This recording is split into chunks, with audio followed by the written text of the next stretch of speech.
Everyone, hope you all are doing great. I am Arif Khan and I welcome you to my YouTube channel. आज से हम इस channel पर छत्तीसगढ़ का economic survey 2019-20 के बारे में पढ़ना शुरू करेंगे। अब सबसे पहले ट्रेडिशन के हिसाब से कि अगर आपको इस कंटेंट को अगर आपने लाइक किया, अगर आपको कंटेंट पसंद आता है तो आप प्लीज़ इस वीडियो को, इस चैनल को सब्सक्राइब करें, इस वीडियो को लाइक करें और अपने फ्रेंड्स से, फैमिली में या जो भी एस्पिरेंट्स हैं या किसी भी ग्रुप में आप एग्जिस्ट करते हैं तो वहाँ पे इसे ज़रूर शेयर करें। तो बिना डिले कर स्टार्ट करते हैं। इकोनॉमिक सर्वे, सबसे अहम बात कि इकोनॉमिक सर्वे ऑफ छत्तीसगढ़ ये गवर्नमेंट के द्वारा हिंदी में रिलीज़ किया जाता है और आपको ये कंटेंट कहीं पर भी इंग्लिश में अवेलेबल नहीं होगा। बट मैंने कुछ कोशिश की है जहाँ पर जितने भी इंग्लिश मीडियम के एस्पिरेंट्स हैं, CGPSC के ख़ास तौर से, उनको जो परेशानी का सामना करना पड़ता है वो परेशानी कुछ हद तक कम हो जाए। तो सबसे पहले हम जानते हैं कि इकोनॉमिक सर्वे होता क्या है। इकोनॉमिक सर्वे, जैसे अगर मैं इसे एक आसान से शब्द में बताना चाहूँ तो ये हो सकता है economic development that has taken place in last 1 year. एक साल में कंट्री में क्या क्या इकोनॉमिक डेवलपमेंट होते हैं उस सभी को कहाँ पे डॉक्यूमेंट के तौर पर रिलीज़ किया जाता है, वो होता है इकोनॉमिक सर्वे पे। ये इकोनॉमिक सर्वे ऑफ इंडिया भी होता है, इकोनॉमिक सर्वे ऑफ छत्तीसगढ़ भी होता है। तो एक पूरे इंडिया का, पूरे कंट्री का एक इकोनॉमिक सर्वे रिलीज़ होता है बजट के पहले। वैसे ही हर स्टेट अपना अपना इकोनॉमिक सर्वे रिलीज़ करता है बजट के पहले।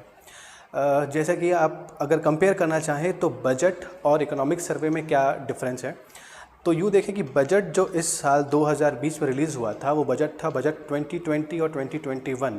मतलब इस साल से अगले साल तक हम क्या प्रोविज़न है आगे डेवलपमेंट के लिए और क्या क्या अनुमान है कि हम किस किस फील्ड में डेवलपमेंट करेंगे, कौन कौन सी स्कीम्स रिलीज़ होंगी, कहाँ पर हम कितना पैसा स्पेंड करेंगे।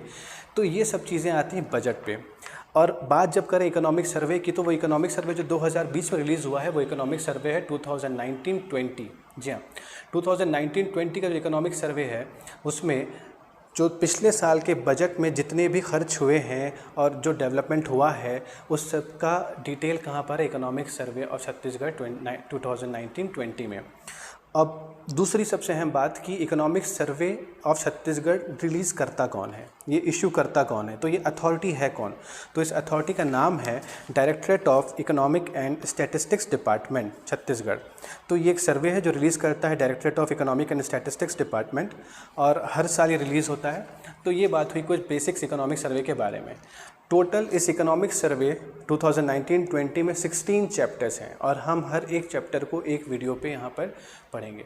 तो स्टार्ट करते हैं आगे की बात पे और चलते हैं चैप्टर नंबर 1 पे, जिसका नाम है इकोनॉमिक कंडीशन ए रिव्यू, एक समीक्षा। जो आप सभी के पास PDF होगा या हार्ड कॉपी होगी तो वहाँ पर समीक्षा होगा, वो हिंदी में होगा। हम कोशिश करेंगे उसको इंग्लिश में पढ़ने की। आगे चलते हैं। सबसे पहले सर्वे जो स्टार्ट होता है, सबसे पहले यहाँ पर इंडिया की इकोनॉमिक कंडीशन के बारे में बताया गया है। तो इकोनॉमिक कंडीशन हमने क्या कहा, इकोनॉमिक सर्वे क्या है, it is an economic condition for the past 1 year of any country. तो इसी छत्तीसगढ़ के इकोनॉमिक सर्वे में छत्तीसगढ़ के पास्ट 1 ईयर के इकोनॉमिक डेवलपमेंट के बारे में यहाँ पर हमें इन्फॉर्मेशन मिलती है। तो सबसे पहले जो लिखा हुआ है वो है India's condition in the world. India की कंडीशन क्या है वर्ल्ड में। तो सबसे पहले यहाँ पर जो हम ऑथेंटिक डेटास को यूज़ करेंगे और जो गवर्नमेंट ने इकोनॉमिक सर्वे में जो ऑथेंटिक डेटा को यूज़ किया है वो सबसे पहले यूज़ किया है इंटरनेशनल मॉनेटरी फंड की द्वारा रिलीज़ किया हुआ एक रिपोर्ट है जिसे हम कहते हैं वर्ल्ड इकोनॉमिक आउटलुक। 2019 13 नवंबर को रिलीज़ किया गया था और इसके बाद इसके अकॉर्डिंग जो GDP है उसके बेसिस पे India is the 5th largest economy in the world. According to purchasing power parity that is PPP, उसके हिसाब से India is the 3rd largest economy. सवाल यहाँ पर ये आता है, ये 2 फैक्ट तो आप याद कर लेंगे ज़रूर, यहाँ पे आपको चीज़ें मिल जाएंगी। सबसे इम्पॉर्टेंट चीज़ कि GDP that is gross domestic product and PPP that is purchasing power parity, ये दोनों क्या है इसके बारे में हम जानेंगे। तो सबसे पहले आगे बढ़ें। तो GDP की बात करते हैं। तो GDP क्या होगा, मैंने इसे मिटा दिया है ताकि आप इसे नोट कर सकें या स्क्रीनशॉट ले सकें। Monetary value of all the finished goods and services made with in a country during specified time. Monetary value, example के तौर पे आप कोई भी एग्जाम्पल लें, पानी की बॉटल है या एक पेन है, अगर एक कंट्री में कोई भी कंट्री हो, उस कंट्री में अगर एक पानी की बोतल की कीमत 10 रुपये है और 10 बोतल साल भर में बनती हैं तो टोटल कितने रुपए मिले, 100 रुपये, तो वो हो गया उस कंट्री का जीडीपी। मतलब किसी भी एक बाउंड्री के अंदर में, चाहे वो हर देश एक बाउंड्री अपने साथ लेकर चलता है, तो उस बाउंड्री के अंदर में जितना भी गुड्स एंड सर्विसेज का जो मॉनेटरी वैल्यू होगा वो स्पेसिफाइड पीरियड में, और वो स्पेसिफाइड पीरियड होता है यूजुअली 1 साल का, जिसे हम खासतौर से फाइनेंशियल ईयर कहते हैं, जो कि 1 अप्रैल से लेकर 31 मार्च तक होता है। तो उसी 1 साल के पीरियड में जितने भी गुड्स एंड सर्विसेज उस कंट्री में उस बाउंड्री के अंदर बनते हैं, उसे ही हम क्या कहते हैं, जीडीपी कहते हैं। तो जीडीपी के अकॉर्डिंग इंडिया जो है वो 5th लार्जेस्ट इकोनॉमी है। तो फर्स्ट मतलब या फिर you can largest economy of the world कौन सी होगी, तो जीडीपी के अकॉर्डिंग वो है USA. USA is the largest economy according to GDP. अब बात करते हैं परचेजिंग पावर पैरिटी की। भाई जीडीपी मतलब आपने एक साल में कितना कमाया, परचेजिंग पावर पैरिटी कि आपने उस पैसे से कितना आप खरीद सकते हैं, परचेजिंग कर सकते हैं, वो होता है परचेजिंग पावर पैरिटी। अब इसकी डिटेल जो है परचेजिंग पावर पैरिटी की और जीडीपी की, मैं उसको एक सेपरेट वीडियो में आपको बताऊंगा। बट परचेजिंग पावर यूँ समझ लें कि आपके जेब में जब पैसे हैं, उस पैसों से आप कितनी ज़्यादा चीज़ें, कितने सारे गुड्स आप खरीद सकते हैं, तो उसके बेसिस में आप यहाँ पर देखें तो India is the 3rd largest economy. और परचेजिंग पावर पैरिटी के अकॉर्डिंग जो वर्ल्ड की लार्जेस्ट इकोनॉमी है वो है चाइना। जी हाँ, ये बहुत इंपॉर्टेंट, इसे ध्यान रखिएगा किसी भी एग्ज़ाम में, चाहे वो पीएससी हो, चाहे वो एसीएफ हो जो आने वाला है, या किसी भी और एग्ज़ाम में जो भी आप दे रहे हैं, उसमें याद रखिएगा जीडीपी के according 1st largest economy of the world है यूएसए, और पीपीपी के अकॉर्डिंग है लार्जेस्ट इकोनॉमी चाइना। और ग्रोथ रेट की बात करते हैं, the next point is growth rate of Indian economy was 6.8% in 2018-19 and 5% in 2019-20। मतलब 2019 से लेकर 20 तक के फाइनेंशियल ईयर में जो ग्रोथ रेट था वो था 5%। अब ये ग्रोथ रेट होता क्या है, सपोज़ कि 2018 में इंडिया की जीडीपी 100 रुपये थी। इस 100 रुपये की जीडीपी और 2019 में इंडिया की जीडीपी हो गई 106.8 रुपीज़। एक सेकंड में से इरेज कर दूँ, ठीक है। तो 2018 में थी कितना, 100 रुपये, और 2019 में हो गई 106.8 रुपीज़। तो कितने परसेंट का इंक्रीमेंट हुआ यहाँ पर, 6.8% का, और यही क्या है, ग्रोथ रेट है। तो ये दोनों चीज़ें फैक्चुअल आप जान लें। और अगर ग्रोथ रेट देखा जाए एवरेज 2 सालों का, तो वो कितना आएगा, 5.9%। तो आई होप कि आपको ये पार्ट जो India's condition in the world है, ये पहला पार्ट आपको समझ में आएगा। Let's move on to second part, that is Chhattisgarh. According to census 2011, census क्या है ये आपको पता होगा, हर 10 साल में सेंसस होता है, तो 2021 में भी सेंसस होने वाला है। तो कोशिश करिएगा पहले एग्ज़ाम क्लियर कर दें ताकि सेंसस का नया डेटा ना पढ़ना पड़े। बहरहाल आगे बढ़ते हैं। तो पॉपुलेशन ऑफ छत्तीसगढ़, ये आपको पता होना चाहिए। तो पॉपुलेशन ऑफ छत्तीसगढ़ क्या है, कितनी है, 2.55 करोड़, ठीक है। आगे बढ़ते हैं। अकॉर्डिंग टू पॉपुलेशन के आधार पे छत्तीसगढ़ का रैंक इंडिया में कितना है। तो Chhattisgarh is the 16th populace country in India. जो टोटल स्टेट कितने होंगे आई होप आपको सबको पता होगा। तो 16th रैंक है पॉपुलेशन के बेसिस में इंडिया छत्तीसगढ़ का, और 2.11% जो टोटल कंट्री की पॉपुलेशन है 130 करोड़ की, 2.11% पॉपुलेशन जो है वो छत्तीसगढ़ में रहती है। आगे बढ़ते हैं, सेक्स रेशो। अब सेक्स रेशो होता क्या है ये आप सब जानते होंगे। तो sex ratio is nothing but, ratio मतलब आ गया अनुपात। रेशो को आप किस तरीके से एक्सप्रेस करते हैं, P/Q के फॉर्म में। तो P/Q के फॉर्म में अगर आप देखें तो न्यूमरेटर में आएंगे फीमेल्स और डिनोमिनेटर में आएंगे मेल। मतलब ratio between the number of females to the number of males. हर 1000 मेल के रेफरेंस में टोटल कितनी फीमेल्स उस एरिया में रिसाइड करती हैं, वो क्या होगा, आपका सेक्स रेशो। तो छत्तीसगढ़ का सेक्स रेशो कितना है, 991। और पैरेलली आप चाहे तो मुझे कमेंट करके बता सकते हैं कि सेक्स रेशो ऑफ इंडिया कितना है। आगे बढ़ते हैं। तो अब हम इस सेक्स रेशो को 2 अलग अलग रीजन में डिवाइड करते हैं, that is urban area and rural area. तो अर्बन एरिया में जो सेक्स रेशो है वो कितना है, 1001, एंड अर्बन एरिया में जो सेक्स रेशो है वो कितना है, 956। इसका मतलब कि रूरल एरिया मतलब किसी भी एक बाउंड्री में, किसी भी स्पेसिफाइड एरिया में 1000 मेल हैं तो वहाँ पर उनके कंपैरिजन पे 1001 फीमेल्स हैं। वैसे ही अर्बन एरिया में अगर 1000 मेल की हम रेफरेंस माने तो उस 1000 मेल के कंपैरिजन में टोटल 956 फीमेल्स हैं। रूरल एरिया में एक फ़ीमेल ज़्यादा है, अर्बन एरिया में 44 फीमेल्स कम है। और अब आप समझ सकते हैं कि अर्बन एरिया में पॉपुलेशन ज़्यादा होती है, अर्बन एरिया में एजुकेशन भी ज़्यादा है, डेवलपमेंट भी ज़्यादा है, इंडस्ट्रियलाइजेशन भी ज़्यादा है, फिर भी यहाँ पर जो सेक्स रेशो है वो कम है, जो कि नहीं होना चाहिए। सेक्स रेशो हमेशा क्या होना चाहिए, ऑलमोस्ट 1 हो या दोनों इक्वल हो तो ज़्यादा बेहतर है दोनों के एम्पावरमेंट के लिए। बहरहाल तो सेक्स रेशो के अकॉर्डिंग छत्तीसगढ़ जो है उसका रैंक है 5th इन इंडिया। नेक्स्ट है लिटरेसी रेट। लिटरेसी रेट क्या होता होगा, आप कमेंट में मुझे बता सकते हैं लिटरेसी रेट क्या है। बट मैं आपको यहाँ पे, हमारी फर्स्ट क्लास है तो मैं कुछ चीज़ें अपनी तरफ से आपको बताना चाहता हूँ। नेक्स्ट टाइम से जब हम मिलेंगे तो होपफुली आप भी इंटरेक्ट करेंगे और मुझे कमेंट पे सारी चीज़ जो मैं आपसे मांगूंगा वो मुझे आप रिप्लाई करते जाएंगे।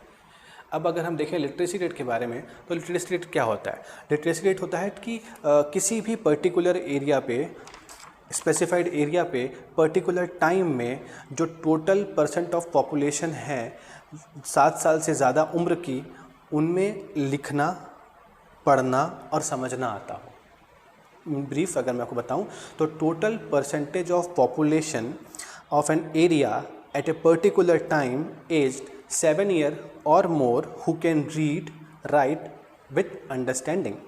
तो आप समझ आपको आ गया होगा कि एक एरिया में जो पर्टिकुलर टाइम के अंदर में कितने परसेंट है पॉपुलेशन की, ऐसी पॉपुलेशन जो 7 साल या से ज़्यादा की उम्र की हो और जिसे पढ़ना लिखना समझने के साथ साथ आता हो, तो वो क्या होगा, लिटरेसी रेट। तो इंडिया का, छत्तीसगढ़ का जो लिटरेसी रेट है वो कितना है, 70.3%। अब आपका एक टास्क है कि ये है ओवरऑल लिटरेसी रेट। आप मुझे इंडिविजुअली मेल और फीमेल का लिटरेसी रेट कमेंट सेक्शन पे कमेंट करके बता सकते हैं। अगर नहीं तो मैं आपको नेक्स्ट क्लास में बताऊंगा। अगला, infant mortality rate, that is IMR। ये IMR होता क्या है, इन्फेंट मॉर्टेलिटी रेट। तो ये होता है कि किसी भी बच्चे का जन्म, जो भी जन्म लेता है, जन्म से 1 साल के अंदर पर अगर किसी उस बच्चे की मृत्यु हो जाती है तो उसे हम क्या कहते हैं, इन्फेंट मॉर्टेलिटी रेट। याद रखिएगा कि किसी का जन्म हुआ 1 जनवरी 2020 को और उसकी मृत्यु अगर 1 जनवरी 2021 के पहले हो जाती है तो वही कहलाता है क्या, इन्फेंट मॉर्टेलिटी रेट। और वो है 77 आउट ऑफ 1000 इन 2000 में इतना था। तो इसे कैलकुलेट हम कैसे करते हैं कि 1000 बच्चों ने जो जन्म लिया है, उन 1000 बच्चों में से कितने बच्चों की डेथ हो रही है 1 साल के पहले, वही होता है IMR। तो IMR ज़्यादा होना is not good, IMR should be low. तो 2000 में जब स्टेट बना, हम छत्तीसगढ़ स्टेट का दर्जा मिला तो 77 था आउट ऑफ 1000। तो जब आज 2017 का डेटा हमारे पास है उसके अकॉर्डिंग 38 हो चुका है आउट ऑफ 1000। मतलब हर 1000 जन्मे हुए बच्चों में से 38 बच्चे ऐसे हैं जो 1 साल तक जीवित नहीं रह पाते हैं, जो 1 साल तक जिंदा नहीं रह पाते हैं। तो ये होता है इन्फेंट मॉर्टेलिटी रेट। अब आगे बढ़ेंगे तो आगे है mother mortality rate. Mother mortality rate क्या होगा, it is a death of a women while pregnant और within 42 days of termination of pregnancy. किसी भी महिला, किसी भी वुमेन का प्रेगनेंसी से लेकर उसके डिलीवरी के बाद के 42 डेज़ के पहले अगर उसकी डेथ होती है तो वो होगा mother mortality rate. I repeat कि किसी भी महिला जो प्रेग्नेंट हो या प्रेगनेंसी के बाद, बच्चे को जन्म देने के बाद से लेकर 42 डेज़ तक अगर उसकी डेथ होती है तो उसे हम क्या कहेंगे, मदर मॉर्टेलिटी रेट, जो कि 1 लाख फीमेल में से उसे हम कैलकुलेट करते हैं। याद रखिएगा IMR में हम 1000 पैदा हुए बच्चों में से IMR निकालते हैं और MMR जो है वो 1 लाख प्रेग्नेंट वुमेन में से उसको हम कंपेयर करते हैं। तो वो होता है 379 था 2000 में जब हम स्टेट बने थे, और आज है वो 1, मतलब करंट डेटा के अकॉर्डिंग जो 2017 में आया हुआ था उसके अकॉर्डिंग 1 लाख फीमेल में से 141 फीमेल ऐसी हैं जो प्रेगनेंसी के बाद 42 डेज़ के पहले तक जिनकी डेथ हो जाती है। तो ये जो क्वांटिटी है ये भी रिड्यूस हुई है। क्यों? क्योंकि हमारे यहाँ पर प्राइमरी हेल्थ सेंटर्स बन चुके हैं। अब जो डिलीवरी होती हैं वो इंस्टीट्यूशनलाइज्ड हो चुकी हैं, वो हॉस्पिटल्स में होती हैं या गवर्नमेंट के बनाए हुए अस्पतालों में या प्राइवेट हॉस्पिटल्स में होती हैं, घरों पे नहीं होती हैं। तो वहाँ पर इनकी जान का खतरा कम होता है। तो ये था MMR। तो अब हम चलेंगे आगे। अगला जो पार्ट है हमारा वो है जीएसडीपी। जैसे कि आपने देखा जीडीपी के बारे में, जो कि हमने बताया कि कंट्री की बात हो रही है। अगर उसी कंट्री के जो छोटे छोटे स्टेट्स बने हुए हैं उन सभी स्टेट का भी एक स्टेट वाइज जीडीपी निकल कर आता है, जिसे हम कहते हैं ग्रॉस स्टेट डोमेस्टिक प्रोडक्ट। तो जैसे जीडीपी था वैसे यहाँ पर आपका जीएसडीपी भी है। मतलब अब अगर इसे हम डिफाइन करें छत्तीसगढ़ के बेसिस पे, तो ये होगा monetary value of all the finished goods and services made with in Chhattisgarh during a specified time. तो छत्तीसगढ़ के अंदर वो स्पेसिफाइड टाइम होगा 1 साल का। 1 साल में कितने गुड्स, जितने भी बने हुए फिनिश्ड गुड्स एंड सर्विसेज हैं उनकी मॉनेटरी वैल्यू।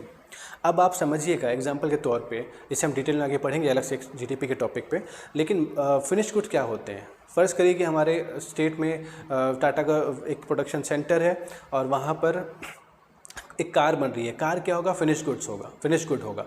तो उस कार को बनने के लिए क्या क्या चीज़ चाहिए? मुझे उसके टायर्स चाहिए, मुझे हैंडल चाहिए, मुझे सीट कवर चाहिए, मुझे लेदर चाहिए, मुझे मैट चाहिए, मुझे स्टीयरिंग चाहिए, ब्रेक लीवर चाहिए, तमाम चीज़ें, इंजन चाहिए, हर एक चीज़ चाहिए। तो कि कोई कंपनी टायर बना रही होगी तो उस कंपनी के लिए जो वो टायर होगा वो फिनिश गुड होगा, लेकिन उसको हम कंसिडर नहीं कर पाएंगे। फ़र्ज़ करिए कि वो जो टायर होगा वो कंपनी के अकॉर्डिंग वो 10,000 रुपये का टायर बन रहा होगा। कंपनी ने उसे आगे बढ़ा दिया किस कंपनी के पास? कार कंपनी के पास। अब उसी कार कंपनी के पास आपके लेदर्स आ गए। लेदर मान लीजिएगा 10,000 रुपये के आते हैं। टायर हो गया 10,000 रुपये का, लेदर हो गया 1,000 रुपये का। इन दोनों को यूज़ करके हमने क्या किया? कार में इसे इंस्टॉल कर दिया और कार की कीमत बन गई यहाँ पर 10 लाख रुपये। तो अगर मैं इस 10,000 के टायर को और 1,000 रुपये के उस सीट लेदर को और 10 लाख की कार को, अगर मैं इन सब के प्राइस को ऐड कर दूं तो ये प्राइस क्या हो जाएगा? 10,11,000 रुपये, जो कि एक्चुअल प्राइस नहीं है। उस 10 लाख की कार के अंदर में ही उस टायर के और उस मैट की कीमत को मैंने इंक्लूड करके रखा हुआ है। इसीलिए जो टायर है वो फिनिश गुड नहीं है, जो कार है वो फिनिश गुड है। तो फिनिश गुड आपको होपफुली समझ में आ गया होगा। उस फिनिश गुड की जो मॉनेटरी वैल्यू होती है 1 साल के अंदर में जितने भी फिनिश गुड बनते हैं उनकी मॉनेटरी वैल्यू जो कहलाएगी वो क्या कहलाएगी? जीडीपी कहलाएगी। छत्तीसगढ़ के रेस्पेक्ट में क्या होगा? हमारे बाउंड्री के अंदर पे जो फिनिश गुड बनेंगे उनकी जो मॉनेटरी वैल्यू होगी 1 साल के अंदर में, उसे हम क्या कहेंगे? जीएसडीपी कहेंगे। आई होप आपको ये चीज़ समझ में आ गई होगी। तो अब हम देखते हैं कि जीएसडीपी, जैसे आपने देखा था ग्रोथ रेट के बारे में, तो यहाँ पर भी ग्रोथ रेट होगा पिछले साल से इस साल के कंपेयर में कितने % की इंक्रीमेंट हुआ।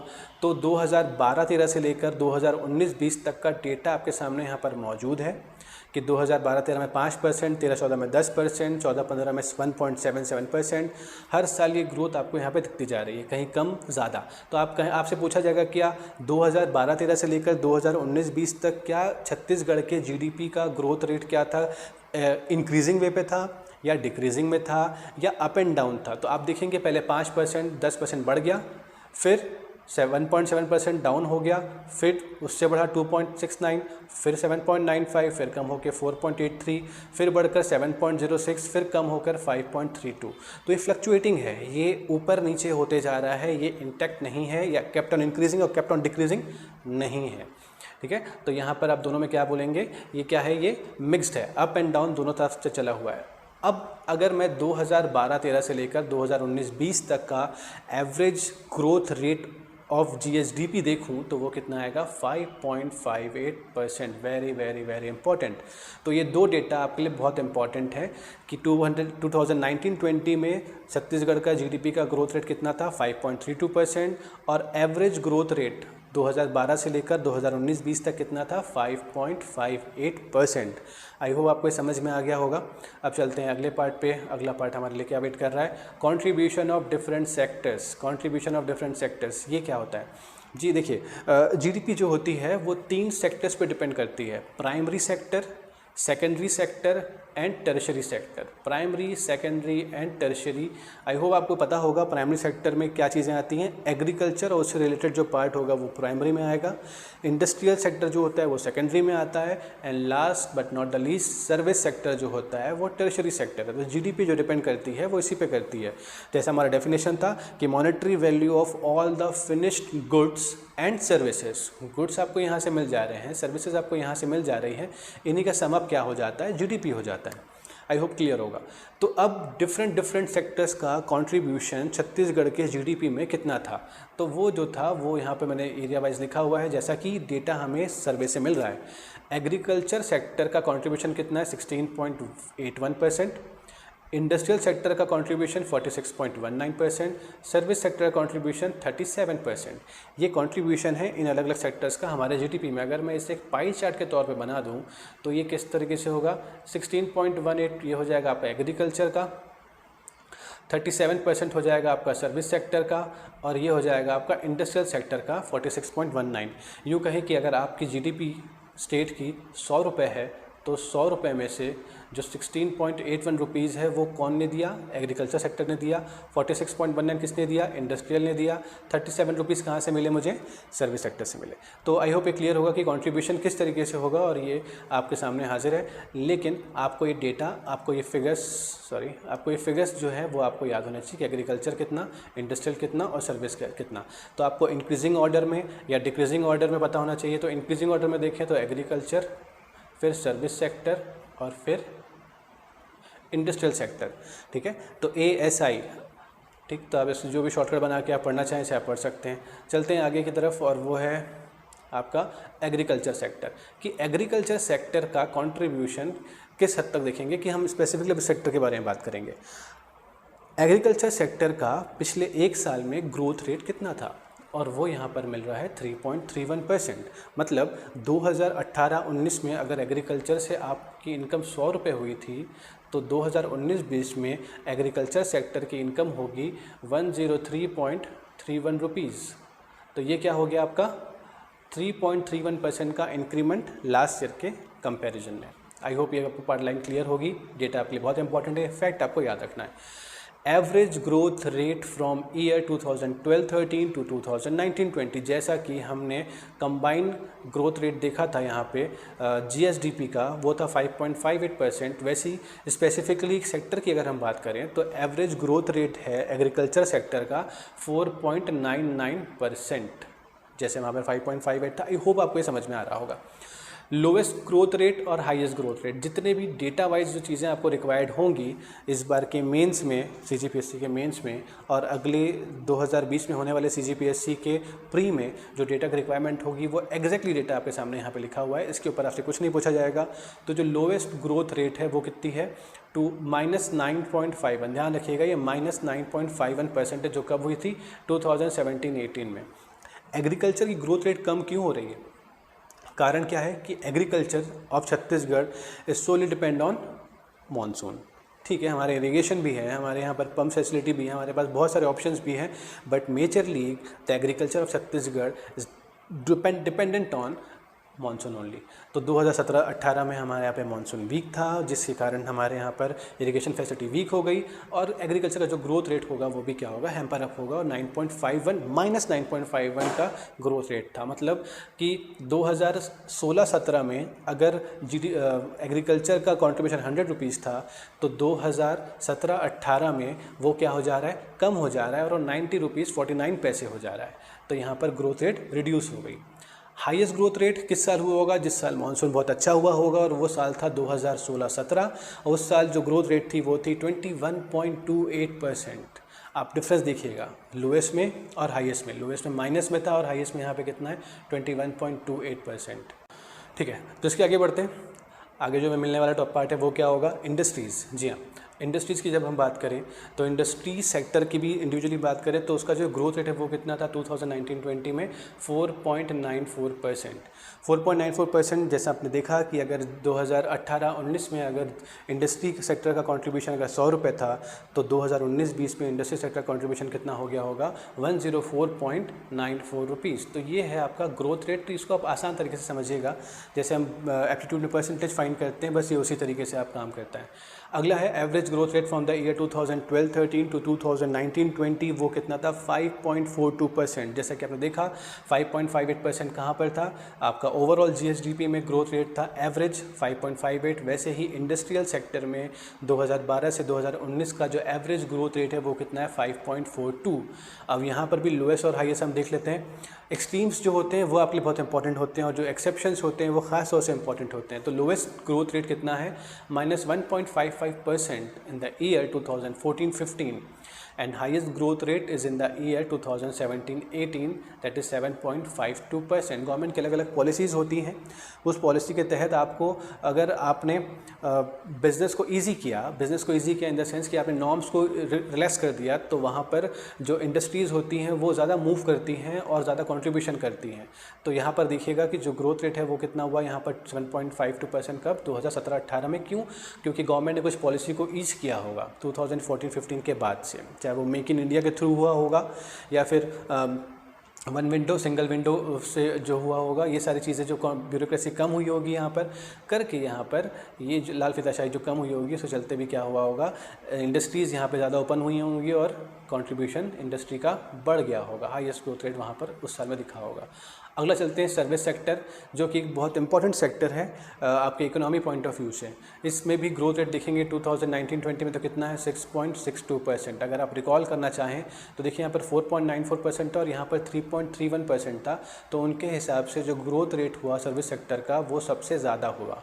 तो आपसे ये क्वेश्चन पूछ सकता है कि पास्ट 1 ईयर पे किस सेक्टर का ग्रोथ रेट सबसे ज़्यादा था, तो आप क्या कहेंगे सर्विस सेक्टर का सबसे ज़्यादा था। उसके बाद किसका था, उसके बाद अगर आप देखें तो पीछे था इंडस्ट्री जहाँ पे 4.94 था, तो ये है उससे कम 3.31% डेट इज़ फॉर एग्रीकल्चर।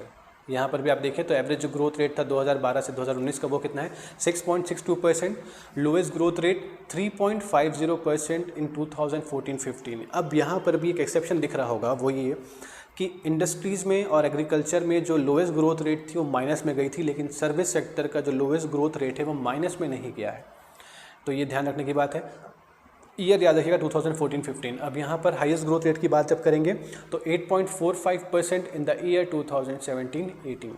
तो 2017-18 में जो ग्रोथ रेट था सर्विस सेक्टर का वो था 8.45। तो ये पूरी चीज़ें फैक्चुअल हैं, इसे आपको याद रखना है। CGPSC 2020 में जो होगा उसमें जो 2021 में जो CGPSC प्रीलिम्स होगा उसके लिए डेटाज बहुत इंपॉर्टेंट है। इसकी अहमियत आपको प्रीवियस ईयर के पेपर देखकर समझ में आ ही जाएगी। तो प्रीवियस पेपर्स को ज़रूर एनालिसिस करिएगा, किस सेक्टर से क्वेश्चन ज़्यादा आ रहे हैं उस पर फोकस करिएगा। इस पूरे चैप्टर 1 में से एटलीस्ट एक क्वेश्चन आपको एग्ज़ाम पेपर में डेफिनेटली मिल जाएगा। तो ये जो टॉपिक आप पढ़ रहे हैं, सबसे अहम चीज़ क्या होती है कि हम जो सब्जेक्ट पढ़ रहे हैं, जो टॉपिक पढ़ रहे हैं, उसकी यूटिलिटी क्या है, उसका यूज़ क्या है, उसकी उपयोगिता क्या है। तो इस सब्जेक्ट को, इस टॉपिक को पढ़ने की उपयोगिता यूटिलिटी आप सब बेहतर जानते हैं। जो नहीं जानते उनके लिए ये है कि CGPSC मेंस जो देने वाले हैं 2020 में, उनके लिए ये बहुत इंपॉर्टेंट है। CGPSC 2021 में जो प्रीलिम्स होने वाला है उसके लिए डेटा बहुत इंपॉर्टेंट है। जितने भी और व्यापम के एग्ज़ाम्स होंगे, या यूँ कहें कि जो ACF का एग्ज़ाम होगा उस एग्ज़ाम के लिए ये बहुत इंपॉर्टेंट टॉपिक्स हैं। तो इस सारे फैक्चुअल्स को आप रिपीटेडली रिवाइज़ करते जाइए तो आपको याद होगा। तो आप इसे याद करने से मत बैठिए, इसको आप रिवाइज़ करिए। जितना आप रिवाइज़ करेंगे डेटाज आपकी आंखों में उतने ही ब्राइटली शाइन करेंगे और एग्ज़ाम में आपको वो ऑप्शन अपने आप ऊपर निकल कर आएगा कि मैं ही इसका आंसर हूँ, आप उसे टिक कर दीजिएगा। बहरहाल आगे चलें तो ये कुछ फैक्चुअल पार्ट है नरवा, गुरवा, दुरवा और बाड़ी से कि एक साल में कितना डेवलपमेंट हुआ है इन अलग अलग चीज़ों पे। नरवा देखा जाए तो 680 नाला जो लिखा था बेसिकली उसमें, तो चैनल्स होते हैं वो कंप्लीटेड हो चुके हैं। 2852 अंडर कंस्ट्रक्शन है। 19506 जो है वो अभी भी शुरू नहीं हुए हैं, वो शुरू होना बचे हैं। जो स्टार्ट हो चुके होंगे अभी उसको नहीं पता, लेकिन जो सर्वे के हिसाब से जो पार्ट है वो ये है। जो डेटा अपडेट होता जाएगा वो आपको इस इकोनॉमिक सर्वे का पूरा पार्ट खत्म होने के बाद एंड पे 16 चैप्टर्स के एंड में आपको एक अपडेटेड पार्ट मिलेगा, जहाँ पर हर चैप्टर में कुछ अपडेशन होगा तो वो आपको सामने प्रेजेंट किया जाएगा। दूसरा है गुरुवा, जिसमें 3509 गौथान जो थे वो प्रपोज थे, 1681 जो है वो कंस्ट्रक्टेड हैं, 309 जो है वो अंडर कंस्ट्रक्शन है। वैसे धुरवा में और बाड़ी में ये सब चीज़ें जो बन चुकी हैं, जो बनने वाली हैं, जो कंप्लीट हो चुकी हैं, वो सब के बारे में आपको यहाँ पर लिखा हुआ है।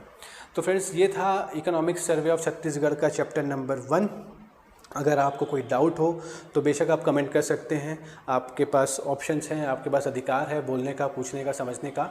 अच्छा लगे तो अप्रिशिएट कर दीजिएगा, नहीं लगे तो अपना फीडबैक दीजिएगा कि किस कमी को हम पूरा करें, तो अगले जब वीडियोज़ आएंगे तो आपको वो कमी दूर करके वीडियोज़ आएंगे। और हाँ, हर हफ्ते या हर 10 दिन के अंदर में 2 चैप्टर यहाँ पर अपलोड होंगे, और ये इंग्लिश में इकोनॉमिक सर्वे आपको कहीं और नहीं मिलेगा। ये हम पहली बार कोशिश कर रहे हैं कि आपको सब चीज़ें इकोनॉमिक सर्वे इंग्लिश में मिल जाए, जो इंग्लिश एस्पिरेंट्स हैं उनके लिए भी, और वैसे भी लैंग्वेज हम हिंदी में ही बात कर रहे हैं। जो वर्ड्स हैं जो दिक्कत करते हैं वो इंग्लिश में यहाँ पर बताए जा रहे हैं। स्टिल कोई और डाउट होगा तो आप पूछ सकते हैं इस नंबर पे, ये नंबर व्हाट्सएप नंबर है, आप इसमें बेशक कभी भी कोई डाउट हो तो पूछ सकते हैं। आगे आने वाले टाइम पे आपको एनवायरनमेंट के आपको पार्ट मिलेगा, आपको पॉलिटी के वीडियोस मिलेंगे, आपको एप्टीट्यूड के वीडियोस मिलेंगे, या जो सब्जेक्ट आप चाहते हैं पढ़ना इंग्लिश में, इंग्लिश टर्मिनोलॉजीज़ में, वो आप बता सकते हैं। तो हम कोशिश करेंगे कि अगली बार हम आपको उस नए वीडियोस उस नए सब्जेक्ट के साथ चालू करें।